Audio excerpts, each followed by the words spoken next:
Hey, I know you guys haven't been busy, so I appreciate it. It's been a wild fall.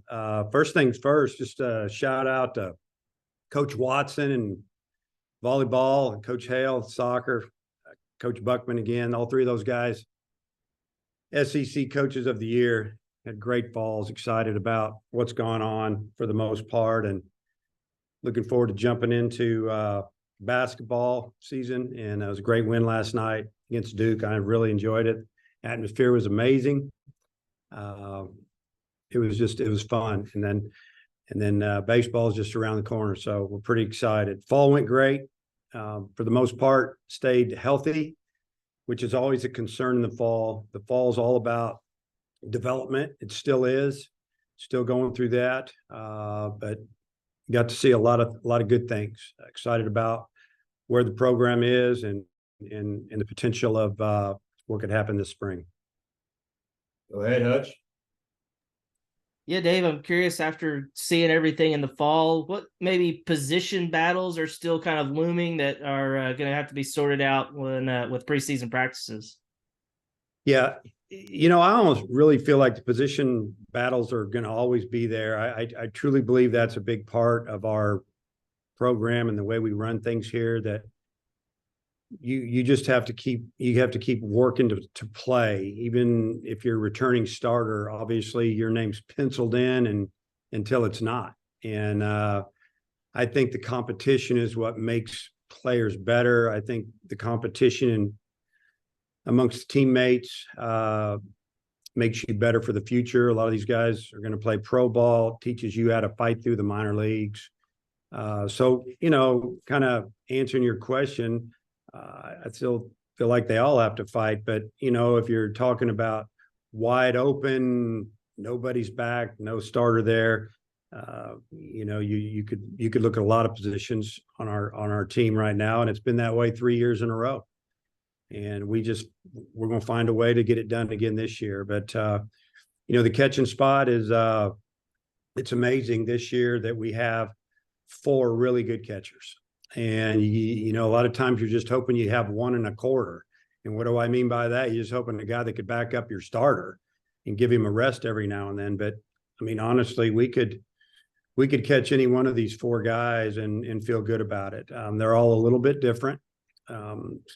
Some maybe more defensive, right-handed hitters, switch hitters, power, maybe quick release, really strong arm, different situations. But I do believe that battle is going to continue, and it's going to make us really strong back there, and we should be able to stay fresh. Are you wanting me to mention names, or how do you want me to go about this?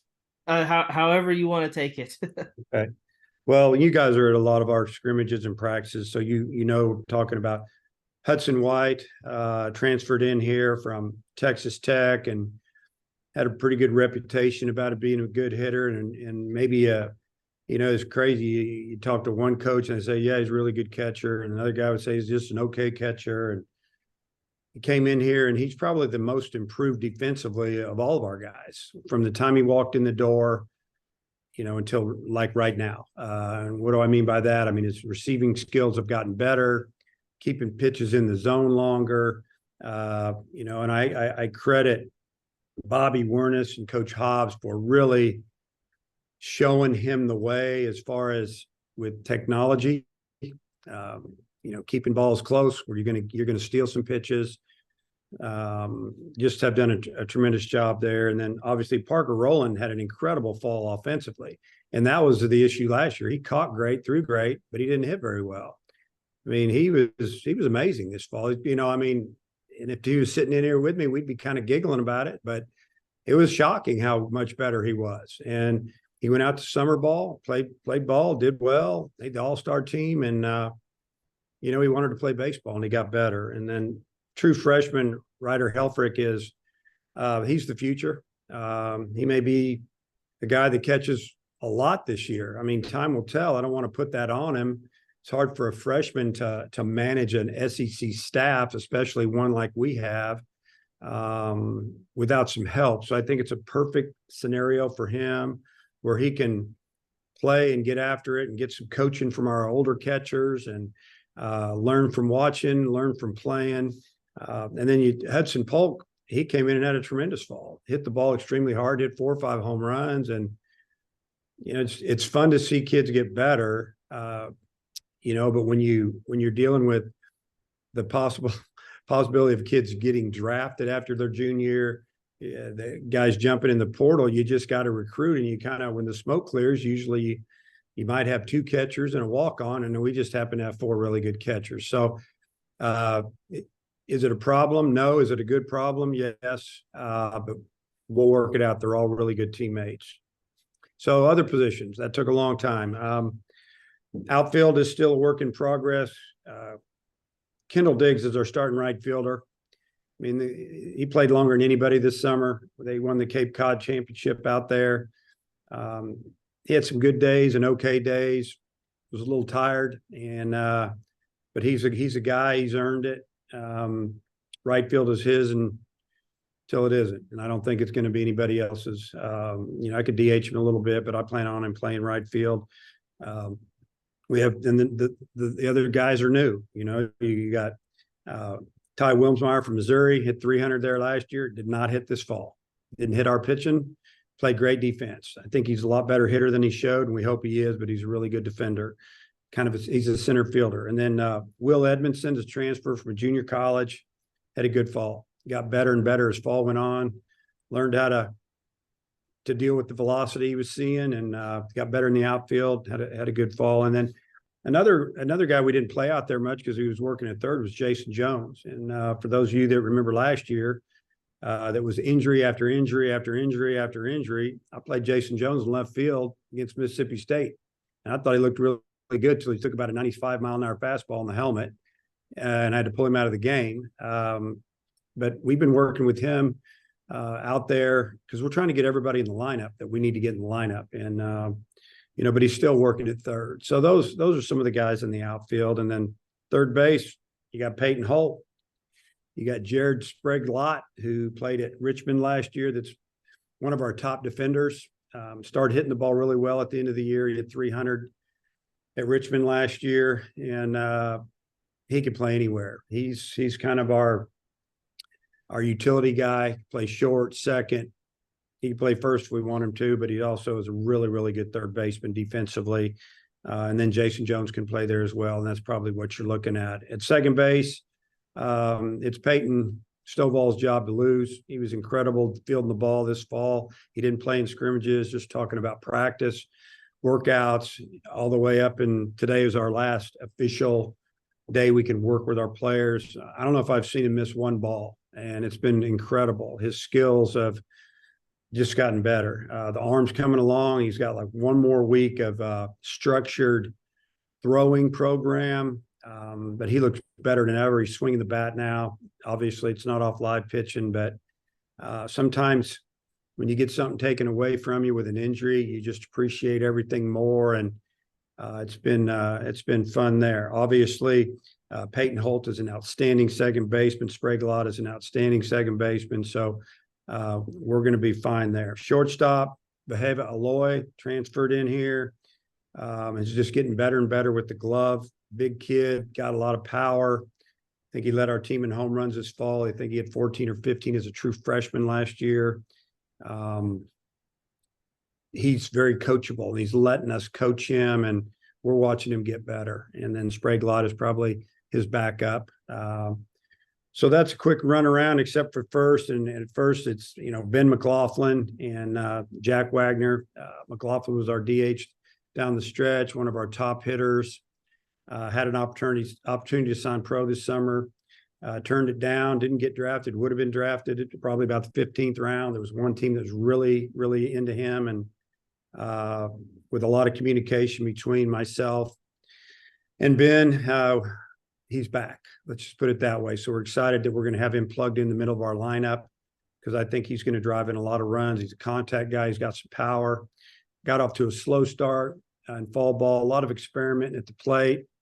Swinging too hard, I could go on and on, kind of went back to being his old self, and he started killing it. So excited about him. And then Jack Wagner, I think he had 14, 15 home runs last year over at Tarleton State. He started his career at Kansas, And when there's been coaching changes at both places he's left, probably one of our team favorites amongst players. Hard-nosed kid, had an incredible last week of fall ball, home runs, doubles. He can play first. He can play outfield. So, I'm naming off a lot of guys, and that's a good thing. You got to have about 13, 14 guys for those 9 offensive spots that can move around a little bit. So we feel real good. And I know I've missed a guy or two, but we feel good about where we're going to be once we get this thing figured out throughout the season. I appreciate it, Coach. I'll turn it over to the other guys. Bob, go ahead. Hey, I think he said Tom. Dave, I'm always fascinated by what your pitching is going to look like. Who do you think is going to be in the starter mix, and just thoughts on that? And we are so fortunate to have a really good bunch of kids and a good bunch of arms. Let me tell you, obviously it starts with Hagen Smith. And I want to mention this real quick. We had a team meeting yesterday, went over a few things, handed out their SEC championship rings. I think a lot of people forgot that we won the SEC championship, and it still bothers me a little bit. I'll be honest with you. It's one of my favorite teams I've ever coached. Just kept getting hurt, and guys just kept stepping up, and all we did was find a way to win. And so proud to hand out those rings to those guys yesterday. But we also voted on team captains, and Hagen Smith is one of them. I don't know if I've ever had one player get so many votes. It was almost unanimous, 40-some guys, and super excited about him. And then also Kendall Diggs really stepped up as a leader, kind of quiet his first couple of years. This year, a lot more verbal, works hard. Players love him. He was selected as a team captain, and then Peyton Stovall, who was a captain last year, and thought it was big that the players voted for him again. We have so many new guys, and this is a guy that didn't play on the field in scrimmages all fall, but I think they saw his work ethic, his rehab work, and they know his talent level and the way he talked to the guys this fall. I feel super excited about the 3 guys that they selected as captains. And, if you would have asked me, I would have probably taken the same 3 guys. So excited there. But getting back to the pitching, starts with Hagen Smith, and then you can probably run over to Brady Tiger. And I think his stuff's better than ever. Just got to keep him healthy. We need him to pitch. We need him to pitch a lot. And, he's really worked on his body. He's got so much stronger in the last 5 months. It's been fun watching it. And then, we also have a transfer, Mason Molina from Texas Tech, and his numbers were really good. He walked too many batters this fall, but we didn't hit him at all. We did not hit him. Gave up maybe 1 or 2 hits all fall. Didn't hardly give up any runs, and he's command the zone better. And he really didn't have those breaking ball that he had throughout the season last year. So we're talking about 2 lefties and a righty. You can throw in a couple other guys that are young. You can throw in a guy like Ben Bybee has really made a move. Gave up some home runs this fall, but also was dominant every now and then. And we're just talking starting pitching. You can throw in Gabe Gackle as a freshman and Tate McGuire as a freshman. Hunter Dietz is a freshman. And I don't talk about freshmen a whole lot, but those guys are going to pitch a lot. And I thought Colin Fisher threw extremely well. Parker Coyle was amazing. One of the biggest jumps of any pitcher that we've had a tremendous summer. And I know I'm leaving out some guys, like veterans, Will McIntyre. I think his thing is going to be out of the bullpen, but that's just some potential starter guys. And obviously if they're not starting, they're going to be pitching somewhere for us.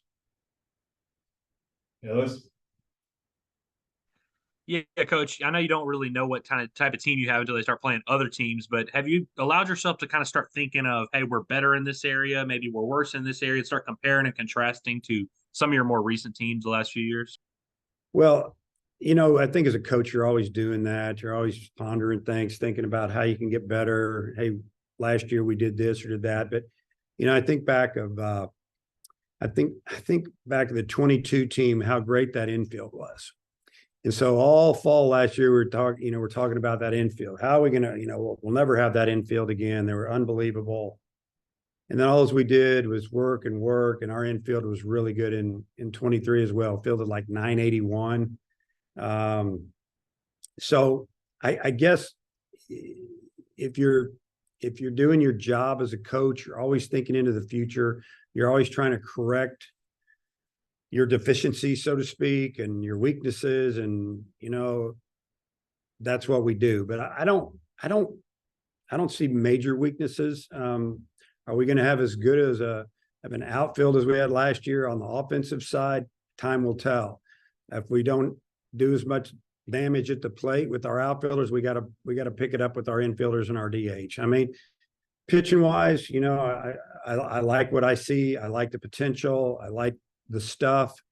But like you said, they got to go do it when we play other teams, somebody with a different uniform on the road in front of their fans. There's so many things that, play into this. But I mean, obviously, I think and I mentioned it, we're a lot deeper behind the plate. We have a lot of good options for our designated hitter.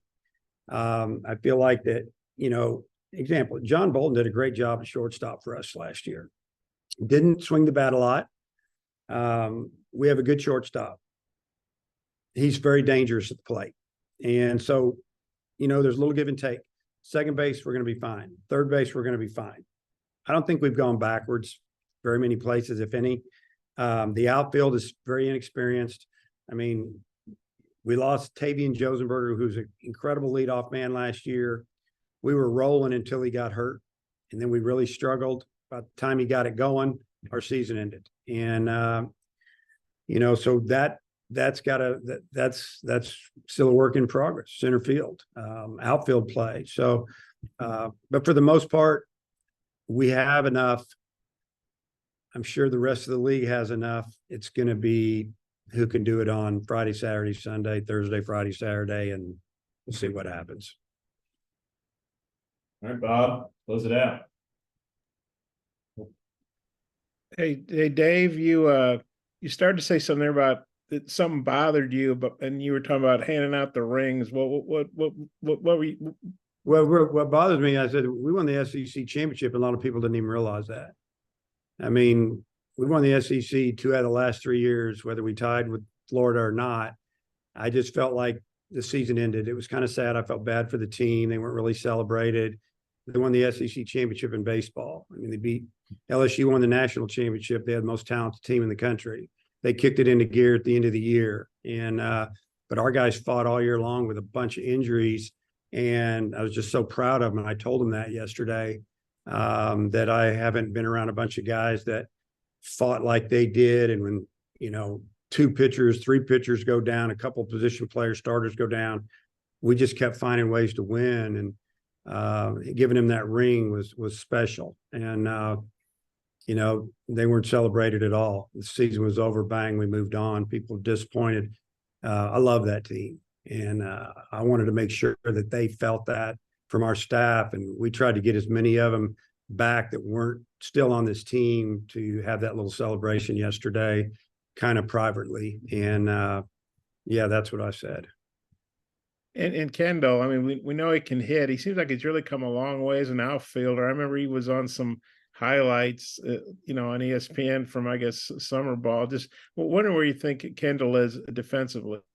You think about it last year when we put him in when we had an injury, and that's why he got in the lineup.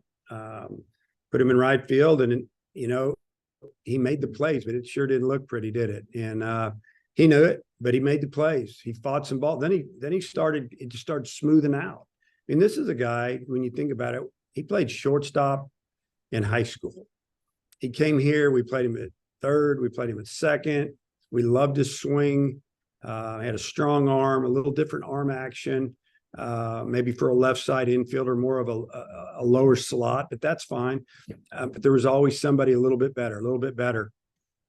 We feel like, and we've had some professional people tell us, their opinion, that, maybe outfield was his thing. We started working him out there. We were doing it a little bit. I asked him after his freshman season to go play some outfield before the sophomore year, which was last year. And he didn't really get to do it with the team he was on. So we've been talking to him about it for a while. But going out to summer ball, playing some in the outfield last year. He's really made a big jump. Defensively, he looks like an outfielder, throws like an outfielder, and I think he's going to have a great year, and I think he's going to hit right in the middle of our order. Okay, thanks. Jackson, all you. Yeah, Coach. Obviously, Hagen has had 2 great years for you, but the uptick in velocity has kind of spread over on social media and everything. I'm just wondering, has anything changed for him? Whether it's preparation, approach, how he goes after hitters now with this kind of uptick that he's gotten. Yeah, I'd say all of the above, honestly. First off, Hagen Smith is probably one of the hardest workers I've ever been around, and he's super young for his class. I mean, he'll only be 20 years old at the draft, and he'll be 3 years in college. So he really worked hard on his body. I mean, he already had a great, strong physique, and now he's super strong. He's put on some really good weight. We rested him. Yeah, you could say the uptick in velocity. He's always had good velocity. If he was just our closer and all he did was pitch the 8th or the 9th inning, he's going to go 97 to 100, probably pretty much all the time. We'd like him to pitch at 93 to 96. And he has developed a pitch or two. I won't give away too many details, but his arsenal has improved. Leadership qualities, work ethic. Didn't like the way the season ended last year. The kid's a winner. And if the game's on the line, he's the guy I want on the mound. And real quick, just we got the SEC, the new schedule a month ago or so. Just wondering your thoughts. Any sadness with maybe not playing some teams not every year, or just excitement with the new league?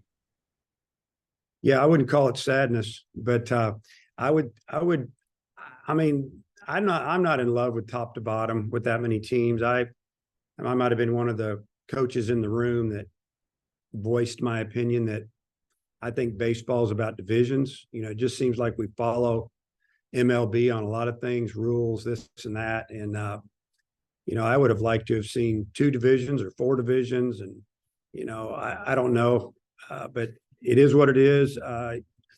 It's going to be strange if there's a year that we don't play Mississippi State or LSU. It'll just be different. But it is what it is. It's like we always tell the players, who's ever on the schedule, that's who we got to go. We got to find a way to beat them, and don't get too high or too low. I think the way the league's set up, you bringing in Oklahoma and Texas, 2 established baseball powers, national champions under championships won over the years, many by Texas, obviously. How many teams are going to get into a regional? There's going to be some really, really good baseball teams that are a lot better than a lot of teams in regionals that aren't going to get in because the league is so deep. And I don't know if we'll ever get more than 10, but really we should probably get 13 somewhere in there every year. And there's going to be a lot of the league is going to be really tight when you're looking at number 7 through in the league through maybe 14. And it's, I think it's gonna be a little bit of chaos, but yeah, gonna miss some of those teams here and there, and we'll see how it turns out. And if it's great, it's great. If it's not, I'm sure they'll tweak it over the next few years. Dudley.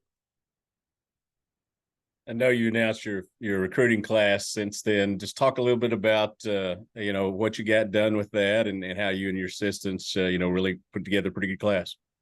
Yeah, it's the way there's a lot involved in recruiting now. As you know,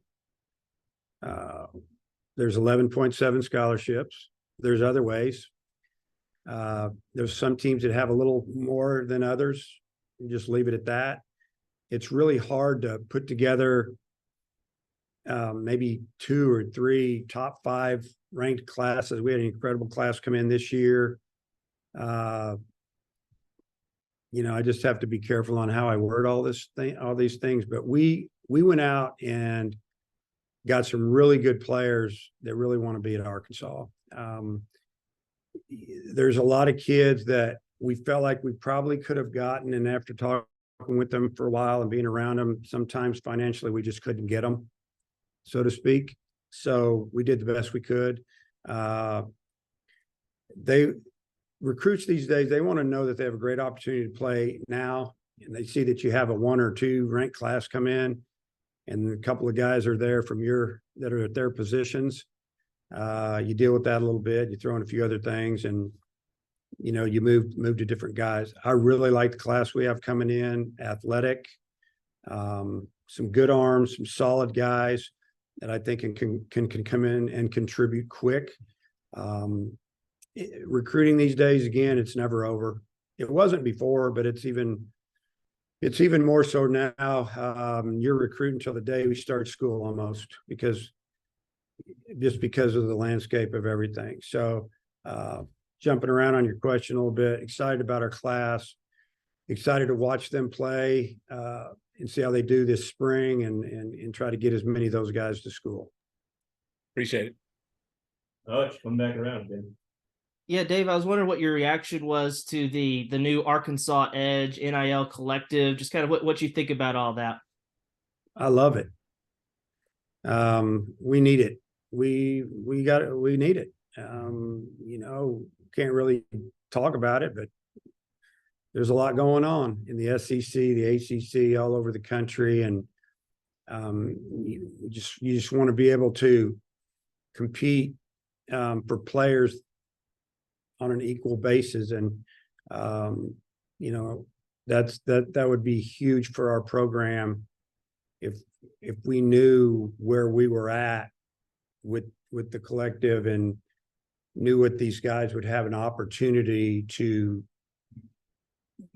come in and get some employment and know what they were going to get before they got here. It would be big. So I'm excited about Edge and them getting to work, and we'll do whatever we can, whatever the rules let us do, to point out things and help them. I appreciate them a lot, believe me.